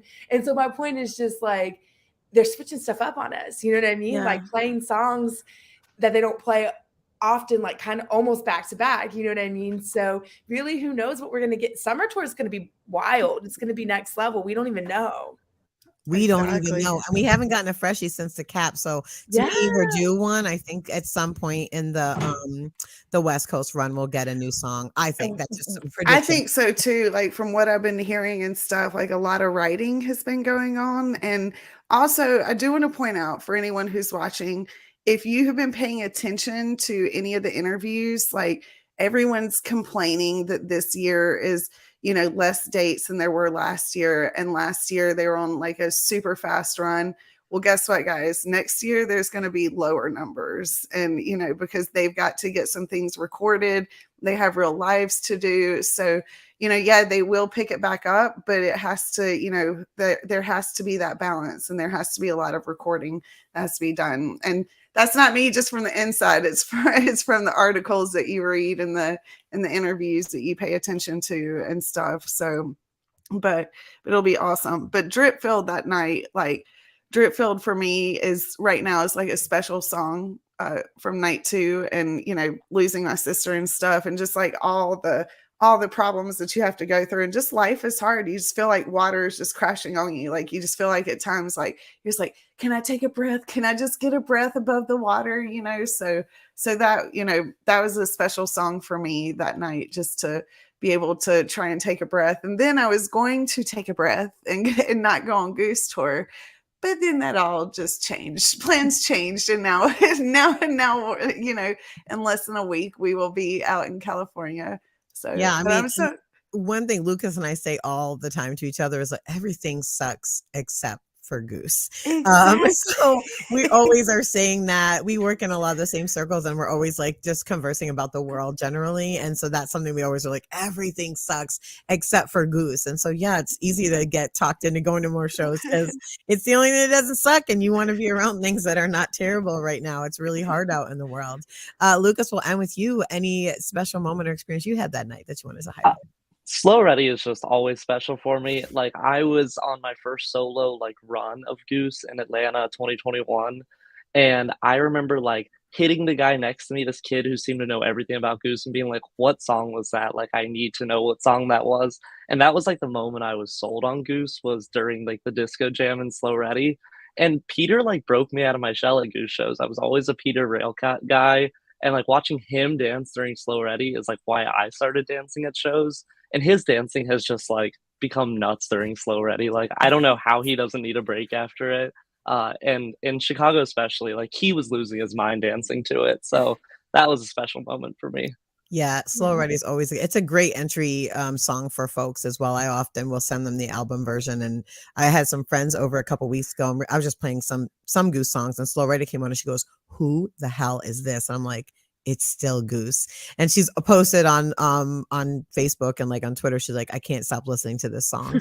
It's so good. So yeah, that's really amazing. Real quick, I want to shout out to Sarah and Jason, who were on our parenting episode a few weeks back, and they were in Chicago night 2 with me as well. So they got their pancakes, which what we discussed on the show is special to their family. And so that was a fun time dancing with them to pancakes, and they are 2 of my favorite people. They're such good humans. So I would be amiss if I didn't mention that they were with me night 2. They're amazing. Love it. Love it. All right. You going to stick around to the end of the show? We've just got a couple of videos to play, Lucas. We'd love to get your thoughts on them if you're Sure. All right. If you guys will keep me. Go ahead, Can I Hannah. also do a shout out? It's in Misconnections, actually. So I mentioned that we had to switch sides. Well, there was this really adorable man who's a little bit shorter. He had a tie-dye on. He had his fanny pack on the way I do, like on his shoulder, and he was playing air bass on his fanny pack. And we loved him so much. And one of the reasons we almost didn't move, even though our vibes were not great, is because we like wanted to be his friend. And I gave him a sticker. So if you're listening, I don't know your name. It was like one of you hadn't been to a Goose show in a really long time. I think you haven't been to a whole lot. We love you. And we're sorry we had to leave you. And please try and get in touch with us, with me and my crew. Good shout outs. I love Misconnections. Maybe we need to start a segment of the show. Yes. Misconnections shows. People can call us and tell us about them. All right, we're going to hear from Michelle real quick and see what she has to say. Okay, All right, what do you want from me? You want me to sound excited? No, I just want you to answer the question. Myself. Very Okay, chill. Very chill. You got it. Chicks How for Goose. did you discover Goose? Oh, my partner turned me on to Goose because Nice. we're a big jam band fans, and yep, we jumped on the wagon as soon as we heard them. What other jam bands do you like? We love Panic, Lettuce, J-Rad. J-Rad, Got a lot of J-Rad. Yep, Awesome. Deg and Co, Phil Nice, O'Teal. nice. Yeah. Awesome. O'Teal's going on tour. I just got tickets in Charlotte. There's Awesome. O'Teal and Friends tour. They just announced Well, like a couple we days just ago. Yeah, we they're just going bought to some in Asheville. Charlotte. I live in Charlotte. Yeah. Oh, I want to do it at Asheville. My husband's like, they're playing here. I was like, oh yeah, never mind. We'll go here. I do love Asheville though. It's so great out there. We're going to go see Jen Hartwig's band there in May. I think she's playing in Asheville. That was a non sequitur. Okay. That's okay. You can edit whatever you want, please. What's your favorite thing about Goose's music? Rick playing the guitar, Peter on the keys. I mean, I love them all. Yes. But I have to say, I do like those two to listen to their interactions together. Yeah. Fantastic. It's very special. Yeah. How would you describe Goose's sound to someone who's never heard them before? I'd say if Widespread Panic and we said it before, if someone has a baby, it would be that band. You're going to have to redo that one because we do say all the time, See, I don't think he's Panic and Fish. If Panic Fish, I don't know. It's like the baby of all the jam bands. It's like they've taken from all of these genres, all these from different all types, the different bands and that we come love, together. and you can hear little riffs, Little from all the pieces. I different say that all the bands. time, like, oh, this is their fishiest song. I'll say to my husband all the time, like, oh, this is their fishiest song to me, or I'll say How many different times ones. did we hear China? Last night we said we thought we were trying to cat, and then you said I think that's feel like a Stranger. We got and I'm like Stranger no. Things, yeah. I was like I'm hearing the lead up to Franklin's Tower from the Dead, you know. So yeah. They like to tease a lot of stuff in there. Yeah. What's the most underrated Goose song in your opinion? Underrated. I'm not sure, but my favorite by far is Matavon. They could play that at every show, and I would be a happy woman. Wisteria until the jam. Okay. Until the jam. Until the Okay. What's your favorite thing about the way Goose's music brings people together? What is my favorite thing about the way they bring Well, people just I mean, for starters, it's the only shows in the last 30 years where the artists actually come out on the sidewalk and greet us, and we can thank them in advance, personally, before the show starts. Yeah. So that's one huge way to bring everyone together. Plus, of course, their music is awesome. So dancing and jamming with the same crowd at each show is great. Rebirth of the community. What's that? Rebirth of the community. You know what Oh, I'm saying? sure. Of our former Grateful Dead Grateful type, Dead type. Yeah. Shakedown I think Street it's definitely- community. Yeah, I love that. It's great. Grateful that the 30-somethings had the 50-somethings. What the 50-somethings had. Yeah, Right. I love that. And that we can keep doing it. Yes. Absolutely. Okay. That's the last question. All Your right. name and where you're from. You can just use That's first name okay. if you'd like. Michelle from Asheville. Awesome. Thank So many gems in that. Another North Carolinian. I love this. This is something I've been noticing. So at the two ends of the spectrum are people, most of the first timers I've been meeting is families and younger folks who are discovering Goose. And I'm talking like from 13 and 15 up, you know, and with their families often. And then the other is deadheads who never really got into Fish or any other music as deeply as they did with the Dead, but they feel that same feeling when they go to Goose shows. And so it's it's sort of amazing because what I've noticed is so many intergenerational conversations that are really hard to find spaces to have in the real world or in the rest of the world. But at Goose shows, it just seems to work. Like 50-year-olds and 30-year-olds and 20-year-olds all can experience together and talk to each other and have really great conversations, even navigate conflict that happens in real time. So yeah, I love just that aspect that they were lifting up, that this is feels to them like a homecoming as deadheads. I'm curious, Lucas, what do you think about what Michelle had to say? I met Michelle and her partner, whose name I'm drawing a blank on, at the Sylvie, and they were right behind me. And Michelle and I did a lot of rail swapping, so she could be up on the rail. And their appreciation, like for music and for community and music, I really adored. Like he was almost like he kind of took everyone under his wing that night and was like looking out for stuff. Because if you remember, the Sylvie floor was packed, It was really and easy there. Yeah, for sure. so yeah, when people were coming flying up trying to get up there, like he was very much just like, "Hey, hold on, there's some people up here. Let's be respectful of them." But yeah, I love that couple. They were super awesome, and I love that cohort of people who never quite got into Fish or Widespread, and they're like, "Oh my God, I'm like alive again. Like I haven't felt this since the dead." Really appreciate those people. Mm-hmm. Chelsea, Alexius, Hannah, any thoughts on Michelle's commentary? What do you think? I completely, like Fish was never my thing. And it was because, it was a lot of frat boys that were trying to get me into it and stuff. And it just never was my thing. And so, but Grateful Dead was always my thing. And the crowd at Grateful Dead, just so welcoming, so amazing. And that was just always the generation that I felt was always kinder. And so, the Goose community to me, like, when I went to Dead shows first, when we started going to Goose shows, that's the same feeling that I got. I was like, oh, this is awesome. Everyone's loving, everyone's kind. So I completely agree. I'm not that age, but I agree with what I've seen at my age. Yeah. Chelsea, anything from you? For me, like, this is my first time in the jam band scene, or like I've never really gotten into any other jam bands or even been to like shows really. So it's interesting to me to hear other people make those comparisons. Because to me, like Goose is so different on its own. That's why it's the first kind of jam band that I've ever been into. But also I will add, Sarah, my friend who I just mentioned earlier, had told me to watch the Grateful Dead movie, which I'm not sure if you guys have seen, but if you haven't, you should watch it. And it's basically just a documentary on Grateful Dead, like 4-night run somewhere or something like that. And she's like, this really inspired me to how I take on like Goose shows in the Goose community.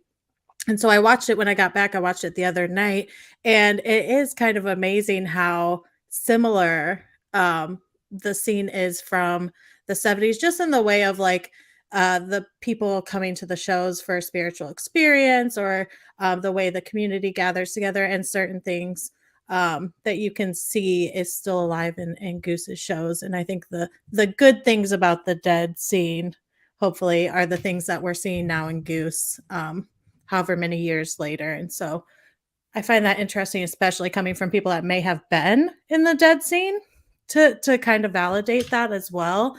But that's something I'm definitely trying to learn more about too, as I continue going to Goose shows. So love it. And any last thoughts about Michelle's commentary? I guess I just think about this a lot with my research, and my dad having been to so many Grateful Dead shows, but then not ever super getting into Fish, and no one in my family super into Fish. But I have a true confession. So we were in Chicago with Fish heads, and everyone had like left to kind of do their own thing, like go to museums. I had to meet up with family, whatever. And Will had left on a Fish show. So I get back first, and I'm by myself. And I listened to it of my own accord. And then later that night at the Saturday show, I don't remember what song it was now, but I looked over at Will and I go, I'm starting to watch Rick and understand where he's drawing upon Trey for inspiration, just with his mannerisms and his stage presence and the way he's playing. And then Will like looked over at Rick and was like, yeah, like I see what you mean on this particular song. And we also had a moment earlier where he was saying how California Magic really gives him Dead vibes and stuff like that. And so just being able to have those generational conversations. And then we talked about this on the last recording we just did, but Lucas, shout out to you and all your friends, because young people are awesome.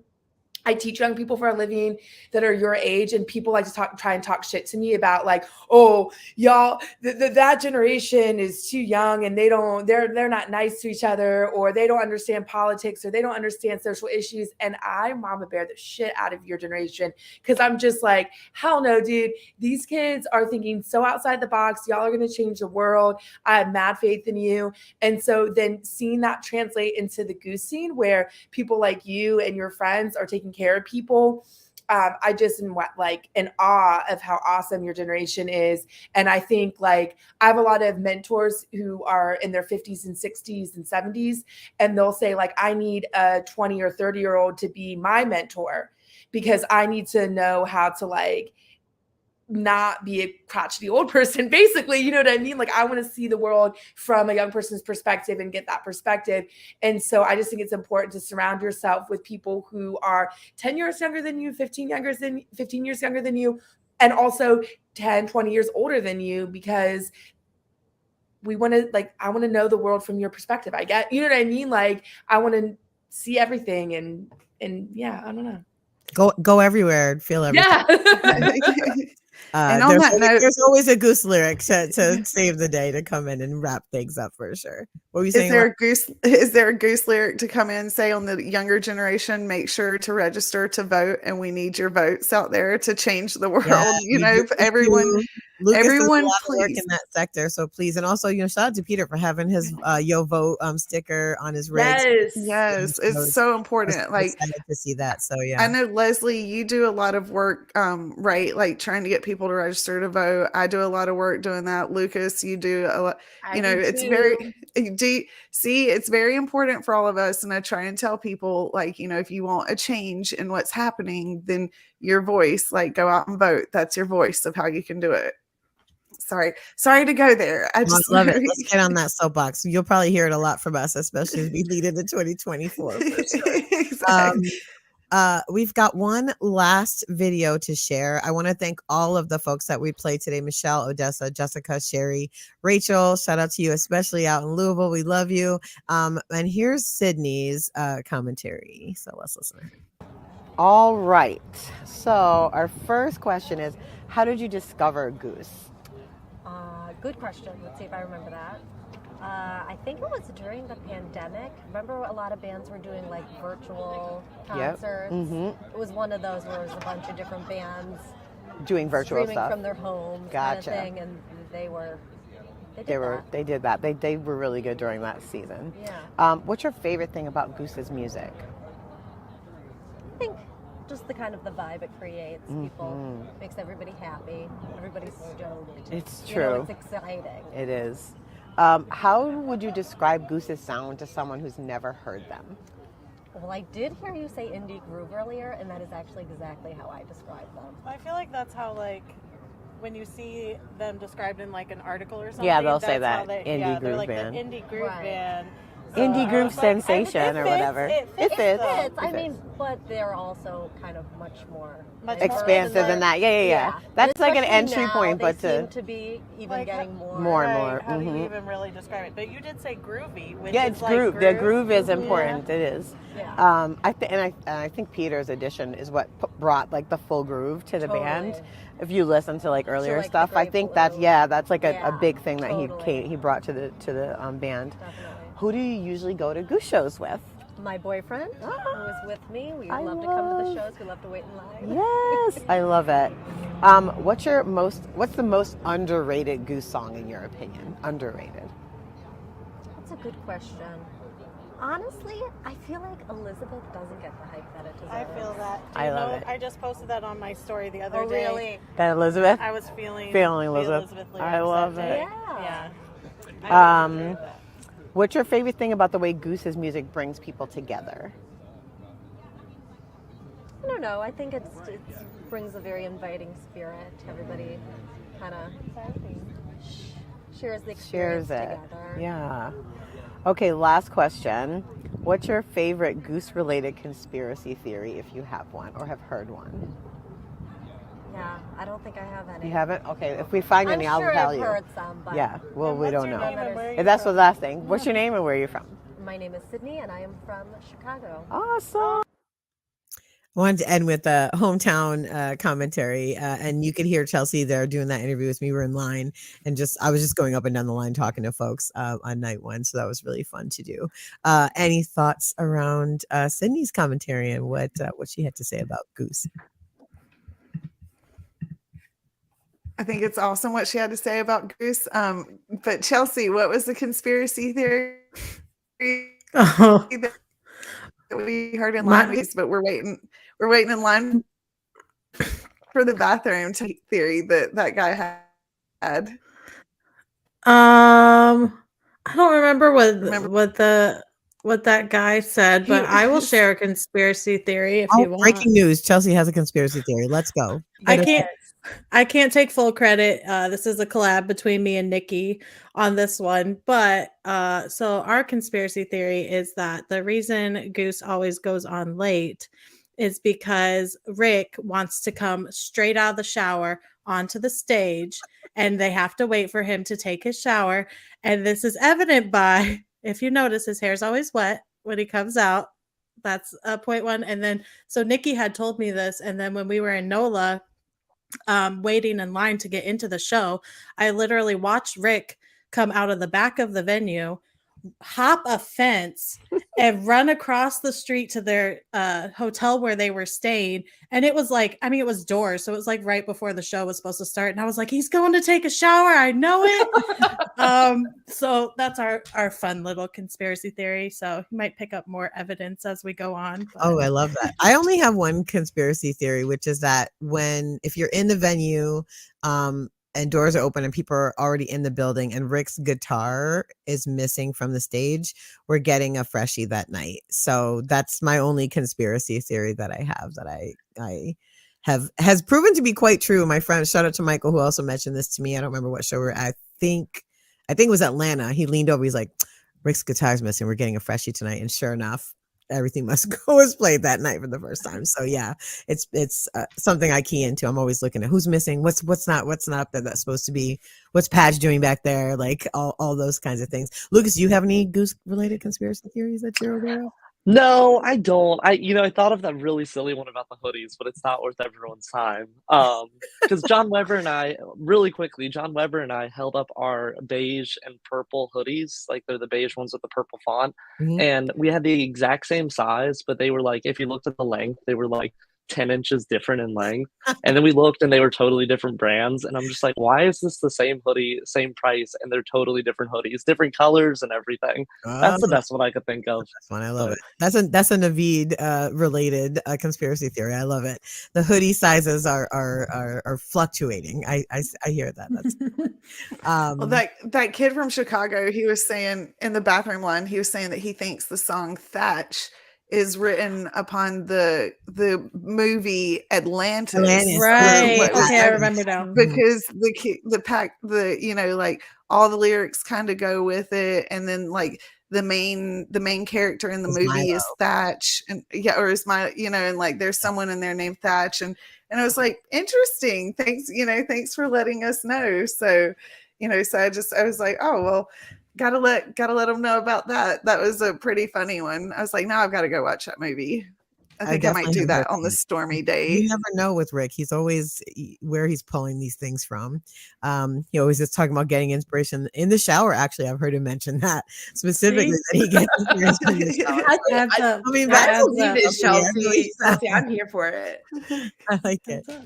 Well, Lucas, where can everyone follow you and keep up with you besides at the next Goose show? Where can folks keep up with your shenanigans and all the amazing important work you do in the rest of the world as well? Twitter's probably like the place that I've become like most vocal about Goose. I feel bad for like the following I gained from like political stuff, and now it's like all my tweets are Goose, and those I'm people are always like, probably like, I know "What happened I to have this like kid?" disclaimers. I'm always like, I know you guys are sick of hearing me talk about Goose, but also here's another Goose related thread. Yeah.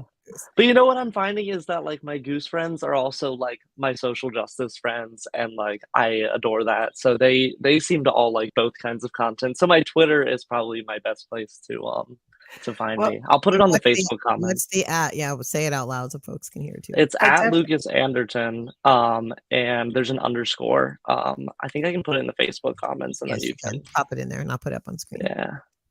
Awesome. Lucas, thank you so much for taking time out of the time that you're spending with your family. Yeah. Thank your mom and your dad for me, especially because I know it's your dad's birthday. So happy birthday to him and to your Thank mom you. as well. So thanks for joining us. Well, we'll let you go back and spend family time, and I'll see you next week in San Francisco, Yeah. friend. Thank you guys. I so appreciate what you guys are doing for the community. So thanks for letting me come on. Awesome. Thank We love you, you, Lucas. Talk We to you love soon. you. See ya. Love you. See you soon. We love Lucas so much. Thanks for joining us again. Love We didn't you. know if he could make it, so I didn't want to like announce at the beginning of the show. You know, One of my favorite things, my new favorite things about being up closer at shows is just Lucas slithering through the crowd. Like at points through the night, he's so good at it. I don't know how he's like really perfected getting in and out of that spot. So it's so fun. You get to see him like multiple times throughout the night. Love it. It definitely is. Well, thanks everyone. That brings us to the end of our Chicago Recap live show. Thanks for joining us. I want to throw it over to Alexius to talk a little bit about the most recent episode that we had up that she hosted. So I'll throw it to you, Lex. Let folks know why they should tune into that. It's called Shooting the Scene. Yes, definitely turn into Shooting the Scene. I'm talking with two other female photographers in the group, and and how that it is as a female photographer, and the difference between males and females in the photography land and the photography band land. So definitely tune into it and check it out. And we will have other episodes in the future with different photographers and how each one of them go into the shows, and what's how that they approach the shows and how that they go through the shows. And so tune into that one. That's our first of a few shows that we will be having about that. Yes, definitely check it out. I've been hearing really good feedback, by the way. A lot of folks have told me they've listened to it. So check that out. Shout out to Jamie and to Amy for joining us. And yeah, as Alexia said, we're going to have some more because there's so many dope. Shout out to Mara. Shout out to Abby. Like so many amazing photographers out there. Not just women, all of them. Yeah, Berta. all of them. Yes, all of them are amazing. Yeah. We dropped our very first merch drop that has everything from hoodies to tees to dresses to, I think I have my fanny pack here, so let me pull it up. Folks can actually I'll put it on screen. There it is. My Goose Chicks podcast fanny packs. We have fanny packs. We have different we have bucket hats. Check out our website, goosechickspod.com, to grab an item so that you can wear it out with us during summer tour. Hannah, I'll throw it to you. Hey, so just make sure to follow us on all of our socials. You can check us out and follow us at Goose Chicks Pod. And then we're always posting updates. We try and share fan artists. We try and share stories from y'all if you're at shows or stuff from the bands. So thank you for following us. Awesome. Chelsea. And thank you everyone for joining us live again today. Remember to be kind to each other out there and keep it Ted. See y'all soon, everybody. Bye. Bye. Bye.